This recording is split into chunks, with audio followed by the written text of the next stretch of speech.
Hello दोस्तों, स्वागत है आप सभी का भारतीय एजुकेशन पॉइंट में। दोस्तों, जैसा कि आप जानते ही हैं, हमने क्विक रिवीजन और स्व मूल्यांकन के पर्पज़ से मॉडर्न इंडियन हिस्ट्री के 20 महत्वपूर्ण प्रश्नों की एक सीरीज़ को शुरू किया है, जिसके अभी तक 8 पार्ट आ चुके हैं, यानी कि लगभग 160 प्रश्नों पर हम चर्चा कर चुके हैं। आज हम पार्ट 9 में चर्चा करने वाले हैं। तो जिन भी लोगों ने वो 8 वीडियोज़ नहीं देखी हैं, एक बार जाके ज़रूर देखिए। आप कुछ ना कुछ वहाँ पे सीख पाएंगे और अपना मूल्यांकन भी कर पाएंगे। ठीक है। साथ ही चैनल को सब्सक्राइब जरूर कीजिए, ताकि नई वीडियो का आपको तुरंत नोटिफिकेशन मिल जाएगा और आप समय पर उसका लाभ ले सकेंगे। दोस्तों, तो शुरू करते हैं आज की क्लास को। और आज की क्लास का पहला प्रश्न ये रहा आपकी स्क्रीन पर। पूछ रहा है दोस्तों, बुकर पुरस्कार जीतने वाले भारतीय मूल के प्रथम व्यक्ति कौन हैं? बुकर पुरस्कार जीतने वाले भारतीय मूल के प्रथम व्यक्ति कौन हैं? आपको ध्यान रखना है दोस्तों, यहाँ पे इन ऑप्शन में से 4 हैं जिनको बुकर पुरस्कार दिया गया है। विकल्प में बता देता हूँ आपको। अरुंधति राय, सलमान रुश्दी, वी.एस. नायपॉल, झुम्पा लाहिड़ी।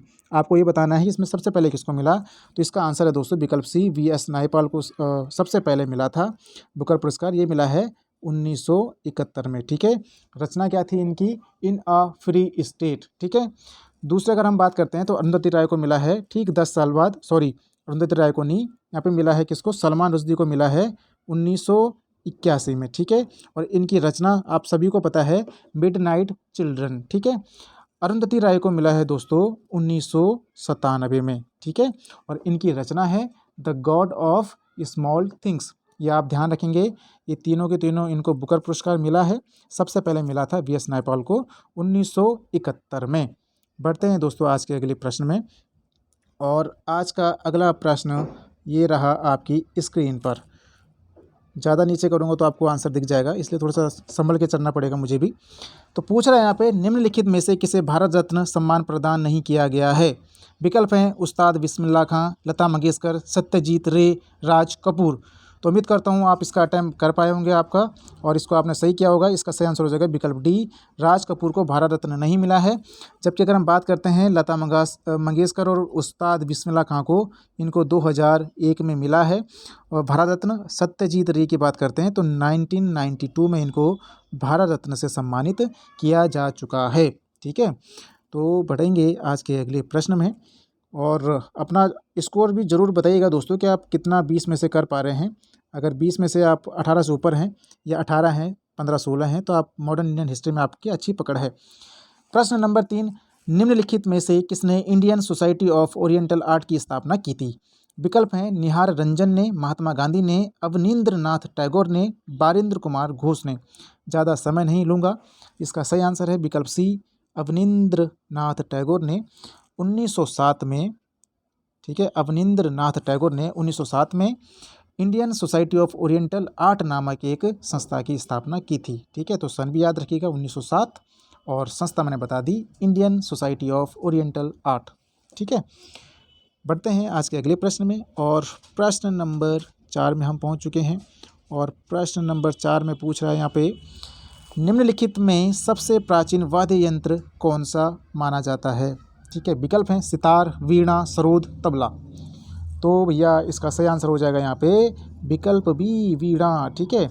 जो वीणा है इसका वैदिक साहित्यों में भी प्रचलन का उल्लेख हमें मिलता है। और आपको पता होगा कि जो विद्या की देवी हैं यानी कि सरस्वती, उनका भी वाद्य यंत्र वीणा ही है। ठीक है। तो सबसे प्राचीन वाद्य यंत्र माना जाता है दोस्तों क्या? वीणा। ठीक है।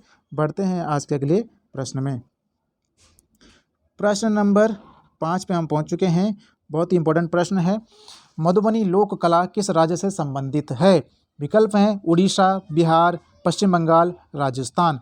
तो ध्यान रखेंगे दोस्तों, मधुबनी बिहार का एक जिला है, और वहीं पे इस कला का विकास हुआ था। तो इसलिए इसका आंसर हो जाएगा दोस्तों क्या? बिहार। ठीक है। तो मधुबनी कला, लोक कला का जो विकास हुआ है दोस्तों, ये बिहार में हुआ है। यह वहीं की ये एक लोक कला है। कई बार पूछा गया है, मैं फिर आपको रिपीट कर दूं कि जिन प्रश्नों पे हम चर्चा कर रहे हैं, ये भारत के किसी न किसी स्टेट में प्रश्नों में पूछे गए हैं, या जितनी भी परीक्षाएं भारत में होती हैं किसी न किसी एग्ज़ाम में ये पूछे जा चुके हैं। ठीक है। तो बढ़ते हैं दोस्तों आज के अगले प्रश्न में। और आज का छठा प्रश्न ये रहा आपकी स्क्रीन पर। ठीक है। उत्तर यहाँ पे बच गया, अभी थोड़ा थोड़ा बचा। निम्नलिखित में से दी ओडेसिटी ऑफ होप नामक पुस्तक के लेखक कौन है? रिपीट कर देता हूँ। निम्नलिखित में से दी ओडेसिटी ऑफ होप नामक पुस्तक का लेखक कौन है? विकल्प हैं Al Gore, Hillary Clinton, Bill Clinton, Barack Obama. तो बिल्कुल दोस्तों आप सही जा रहे हैं यहाँ पे। विकल्प डी के साथ बराक ओबामा द्वारा लिखी गई पुस्तक है, क्या है? दी ओडेसिटी ऑफ होप। और ये लिखी है इन्होंने दोस्तों 2006 में, ठीक है, याद रखेंगे। और साथ ही इन्होंने की जो पहली पुस्तक है वो है ड्रीम्स फ्रॉम माय फादर। तो ड्रीम्स फ्रॉम माय फादर किसकी है? बराक ओबामा की है। और दी ओडेसिटी ऑफ होप भी किसकी है? बराक ओबामा की है, जो उन्होंने 2006 में लिखी थी। बढ़ते हैं आज के अगले प्रश्न में, और बहुत ही महत्वपूर्ण प्रश्न आपके सामने आ चुका है। पूछ रहा है, भारतीय राष्ट्रीय कांग्रेस के किस अधिवेशन में महात्मा गांधी ने कहा कि गांधी मर सकते हैं परंतु गांधीवाद सदैव बना रहेगा? विकल्प रामगढ़ अधिवेशन 1940, लाहौर अधिवेशन 1940, कलकत्ता अधिवेशन 1928, कराची अधिवेशन 1931। तो दोस्तों बिल्कुल सही आप जा रहे हैं, इसका आंसर हो जाएगा विकल्प डी, कराची अधिवेशन 1931 में गांधी जी ने कहा था कि गांधी मर सकते हैं परंतु गांधीवाद नहीं मर सकता, यानी कि गांधीवाद सदैव बना रहेगा। आपसे ये क्वेश्चन है, आप बताएंगे कि कराची अधिवेशन 1931 की अध्यक्षता किसने की थी? और अगर आप किसी भी एग्ज़ाम की तैयारी कर रहे हैं, ये अपने आप में एक महत्वपूर्ण क्वेश्चन है कि कराची अधिवेशन की अध्यक्षता किसने की थी, जो 1931 में हुआ था। तो सभी के सभी इसका कमेंट अवश्य करिएगा दोस्तों। प्रश्न नंबर 8 में हम अब बढ़ते हैं, और प्रश्न नंबर 8 पूछ रहा है दोस्तों बहुत ही महत्वपूर्ण प्रश्न आपके सामने। मुस्लिम लीग और भारतीय राष्ट्रीय कांग्रेस के बीच गतिरोध, यानी कि राजनीतिक गतिरोध को दूर करने के लिए CR फॉर्मूला किसने बनाया था? रिपीट करता हूं, मुस्लिम लीग और भारतीय राष्ट्रीय कांग्रेस के बीच राजनीतिक गतिरोध को दूर करने के लिए CR फॉर्मूला किसने बनाया था? विकल्प जवाहरलाल नेहरू, सी राजगोपालाचारी, VP मेनन, चित्तरंजन दास। तो दोस्तों इसका सही आंसर हो जाएगा विकल्प बी। यहाँ पे विकल्प लिखा हुआ सी है लेकिन ये बी हो जाएगा, और ये है दोस्तों सी राजगोपालाचारी। तो जो CR फॉर्मूला बनाया था दोस्तों, ये सी राजगोपालाचारी ने ही बनाया था। तो CR फॉर्मूला सी राजगोपालाचारी। आपको ध्यान रखना है कि जुलाई 1944 में राजगोपालाचारी ने इन दोनों पक्षों, यानी कि मुस्लिम लीग और भारतीय राष्ट्रीय कांग्रेस के बीच जो समझौते की एक योजना थी, ये गांधी जी की स्वीकृति के बाद पेश की थी। और इसी योजना को दोस्तों CR फॉर्मूला के नाम से ही जाना जाता है, और इसको जो है जिन्ना ने अस्वीकार भी कर दिया था, ठीक है। तो ये आप इससे ध्यान रखेंगे, CR फॉर्मूला जुलाई 1944। बढ़ेंगे अगले प्रश्न में, और आज का अगला प्रश्न ये रहा आपकी स्क्रीन पर। भारत में 15 अगस्त 1947 के पश्चात भी किस औपनिवेशिक शक्ति के विरुद्ध स्वाधीनता संघर्ष जारी रखना पड़ा था? विकल्प फ्रेंच, डच, ब्रिटिश, पुर्तगीज, ठीक है। तो अगर हम बात करते हैं दोस्तों, बिल्कुल आप सही कर रहे हैं यहाँ पे, जिसका हो जाएगा पुर्तगीज थे ये, जिनके अगेंस्ट हमने स्वाधीनता के बाद भी जो है संघर्ष रखना पड़ा था। आपको पता है कि हमने गोवा को मुक्त किया है इन पुर्तगालियों से, कब? 1961 में, ठीक है। तो 1961 में गोवा मुक्त हुआ था पुर्तगालियों से, और 1961 में भी कब? 19 दिसंबर को। और 19 दिसंबर क्यों इम्पोर्टेंट है? क्योंकि इस दिन गोवा मुक्ति दिवस मनाया जाता है। तो प्रश्न आता है कि गोवा मुक्ति दिवस कब मनाया जाएगा या कब मनाया जाता है? तो 19 दिसंबर को मनाया जाता है। क्यों मनाया जाता है? क्योंकि उस दिन 19 दिसंबर 1961 को पुर्तगालियों से हमने गोवा को मुक्त किया था, ठीक है। तो उम्मीद करता हूँ आपने इसको याद किया होगा। प्रश्न नंबर 10वें पे हम पहुँच चुके हैं, और पूछ रहा है यहाँ पे, बहुत बार आपने इसको देखा है, इनमें से किसे फ्रंटियर गांधी कहा जाता है? विकल्प हैं अबुल कलाम आज़ाद, खान अब्दुल गफ्फार खां, जतिन सप्रू, यहाँ पे आप इसके कर दीजिए जतिन सप्रू, यहाँ पे टाइपिंग मिस्टेक है, जतिन सप्रू, मोहम्मद अली। अगर हम बात करते हैं फ्रंटियर गांधी, तो अगर ये हिंदी में आ जाएगा तो क्या हो जाएगा? सीमांत गांधी। कंफ्यूज नहीं होना है, ठीक है। सीमांत गांधी, फ्रंटियर गांधी बोले तो सीमांत गांधी, ठीक है। तो दोस्तों ये कहा जाता था किसको? बिल्कुल सही सोच रहे हैं आप एकदम, और ये हो जाएगा कौन? बी, खान अब्दुल गफ्फार खां को कहा जाता था फ्रंटियर गांधी या सीमांत गांधी। आपको साथ में ध्यान रखना है कि इनको 1987 में भारत रत्न से भी सम्मानित किया जा चुका है। यानी कब? 1987 में खान अब्दुल गफ्फार खां को 1987 में भारत रत्न से भी सम्मानित किया जा चुका है और इन्हीं को फ्रंटियर गांधी या सीमांत गांधी के नाम से भी जाना जाता था। बढ़ते हैं अगले प्रश्न में और आज का 11वां प्रश्न ये रहा आपकी स्क्रीन पर। पूछ रहा है निम्नलिखित में से कौन एक जवाहरलाल नेहरू का जीवनीकार है? बहुत ही अच्छा प्रश्न है दोस्तों, फटाफट से इसका आंसर करिए। Web Miller, Frank Morris, Campbell Johnson, Louis Fischer. तो दोस्तों बिल्कुल आप सही कर रहे हैं, इसका आंसर है विकल्प B, Frank Morris. Frank Morris जो हैं ये जवाहरलाल नेहरू के जीवनीकार हैं। अगर हम बात करते हैं कैंपबेल जॉनसन, तो कैंपबेल जॉनसन जो हैं किसके थे? मैंने परसों ही आपको बताया है पिछली वीडियो में कि इरविन का जीवनीकार रहा है कौन? Campbell Johnson. और क्योंकि इरविन समझौता होता है, गांधी इरविन समझौता होता है गांधी और इरविन के बीच में, तो इसमें जो गांधी का लाभ था उसको सांत्वना पुरस्कार भी कहने वाला कौन था? कैंपबेल जॉनसन ही था। वेब मिलर से हमने अभी पिछली वीडियो में देखा कि जब दांडी यात्रा हो रही थी तो उस दौरान गांधी जी ने वेब मिलर को अपने कहाँ पे ठहराया था? साबरमती आश्रम में ठहराया था। किसको? वेब मिलर को। बढ़ते हैं अगले प्रश्न में। प्रश्न नंबर 12वें पे हम पहुंच चुके हैं और बड़ी जल्दी पहुंच रहे हैं। और दोस्तों ये प्रश्न इम्पोर्टेंट प्रश्न है। आचार्य विनोबा भावे किस आंदोलन में भाग लेने वाले प्रथम बार गिरफ्तार हुए थे? रिपीट, आचार्य विनोबा भावे किस आंदोलन में भाग लेने के लिए प्रथम बार गिरफ्तार हुए थे? बारदोली आंदोलन, चंपारण सत्याग्रह, सविनय अवज्ञा आंदोलन, असहयोग आंदोलन। तो दोस्तों आपको ध्यान रखना है, आचार्य विनोबा भावे जो पहली बार गिरफ्तार हुए थे दोस्तों, ये हुए थे सविनय अवज्ञा आंदोलन, जो हुआ था 1930 में। दांडी यात्रा के तुरंत बाद शुरू होता है आपका सविनय अवज्ञा आंदोलन और इसी आंदोलन में पहली बार विनोबा भावे गिरफ्तार हुए थे। इससे पहले वो बचे हुए थे। ठीक है, बढ़ेंगे आज के अगले प्रश्न में और एक और अच्छा प्रश्न आपकी परीक्षा लेने के लिए तैयार। यहाँ पे पूछ रहा है भारत में 19वीं शताब्दी में पड़े किस अकाल को प्रकोप का समुद्र या सी ऑफ कैलेमिटी कहा गया है? बहुत ही बढ़िया प्रश्न है दोस्तों, इसको ध्यान से आप सुनिए, पढ़िए, समझिए। भारत में 19वीं शताब्दी में पड़े किस अकाल को प्रकोप का समुद्र या सी ऑफ कैलेमिटी कहा गया है? विकल्प हैं बिहार अकाल 1873, राजपुताना अकाल 1868-69, मद्रास प्रेसिडेंसी अकाल 1866-67, उड़ीसा अकाल 1866-67।